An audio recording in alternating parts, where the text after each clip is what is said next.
What's going on, everyone? Welcome into the Cleveland Browns Report by Chat Sports. Matthew Peterson here with you guys, talking about some fun topics this week. A lot of people have been in the comments asking, can we bring back Gregg Williams to be the defensive coordinator? There's been enough comments that I figured, let's have a discussion, right? Let's have a conversation about this, even though I don't like it. That's what the Browns Report by Chat Sports is all about, getting you guys involved. Plus, we're going to get to some trade rumors out there. Kareem Hunt for Daron Payne. And could DJ Moore be saved from Baker Mayfield and the Panthers and come to Cleveland and get away from what's been a hideous and ugly disaster so far in Charlotte? Now, first thing first, I want to get everyone involved in the show on this Gregg Williams matter. If you want to see Gregg Williams come back to Cleveland as the DC, like the video. If you want to stick with Joe Woods, type JW. Or if you're in my camp, door number 3, another option, please. Like, those cannot be the two options, right? That's like going Hitler or Stalin.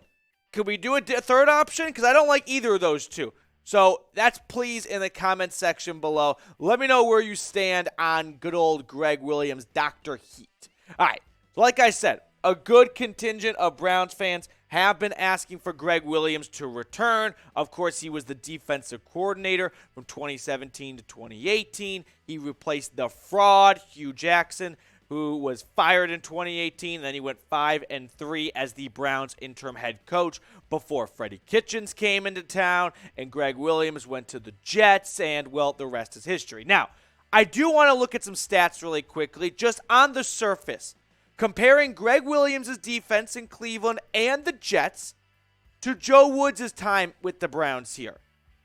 They're not very far off, and probably the biggest needle pusher here is Joe Woods had guys like Myles Garrett and Denzel Ward and Jeremiah Owusu-Koramoah and Jadeveon Clowney all in their prime, right? Whereas Gregg Williams back in 2017, he didn't have any of those big names right there. So if you just look at the numbers, they're not terribly far off. And I don't think this should be taken as, now imagine what Gregg Williams could do with all this Browns personnel that Joe Woods is mishandling. No, I think there is another option, which is they're both just maybe not good at their jobs, right? I don't think it has to be one of these two right here. For that, Shark Tank mode, I am passing on Gregg Williams. One, I don't think he'd be a very good fit with Stefanski. And right now, Stefanski is the head coach. He's going to pick his coordinators. And Dr. Heat, I'll never forget when he sent the entire defense for the New York Jets after Derek Carr and the Raiders. And Derek Carr connected with Henry Ruggs for a walk-off, basically Hail Mary touchdown. I don't want to see that happen in Cleveland. It's not like Joe Woods has been doing a great job, but I think there should be a different route if you want to replace Woods, and it's not bringing back the legend, Dr. Heat, Gregg Williams. All right, we're going to get to some trade talk in just a moment, but first, I want to reach 13,500 subscribers on the channel before Sunday against the Patriots. We got 100 and change to go, so please, if you have not subscribed already, go ahead and do so. If you're looking for more reasons other than free daily Browns content, we give shout-outs here at the channel. So, some new subs. What about Len Badgett, Skip S., Earl, Wank Guy, Austin Miller, Jack Ford, Antified, Charlie the Dreamer, Jim L., Master Jody. Appreciate all of our new subscribers here at the channel. Make sure you join the fastest growing Browns YouTube community out there by clicking onto that subscribe button. So this next part of the show is somewhat, again, inspired by you, the people. Interesting trade idea that's been floated out a little bit there. What about Daron Payne for Kareem Hunt? Now, if this trade were ever to actually come to fruition, I don't think it would be an exact player swap. I think there would have to be some picks going Washington's direction here. Now, I think Daron Payne would be a big help on this Browns interior defensive line.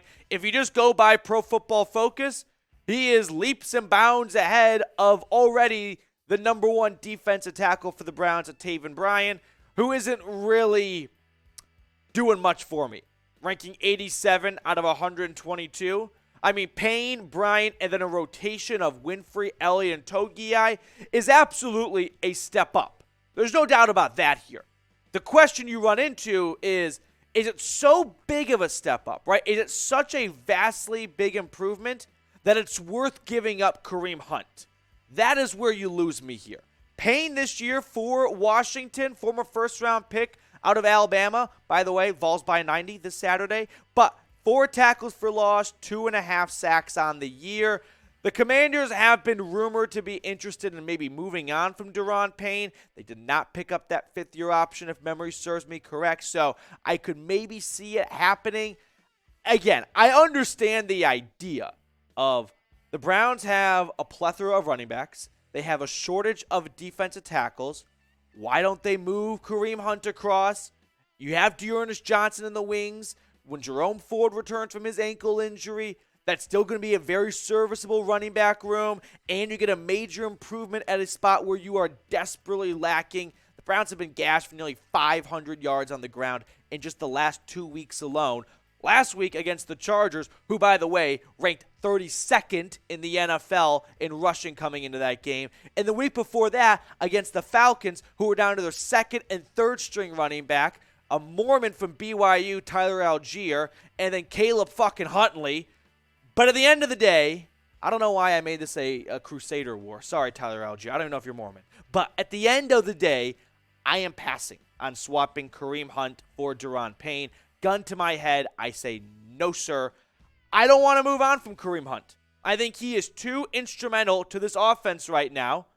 That is working with a backup QB and needs all the firepower and the weapons they can get until Deshaun Watson can return.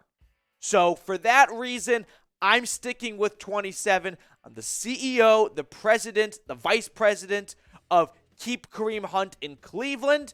But I'll let you guys weigh in here and let me know what you're thinking. Would you do this trade?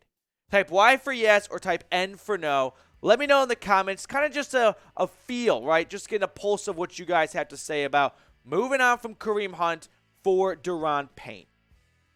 Now, we're going to get to more trade talk and get you guys involved in the show even more than we have already today in just a moment. But first, BetUS, our proud sportsbook partner, is here to let you guys know if you want to put some cheddar down, not just on the Browns, but what about the Guardians?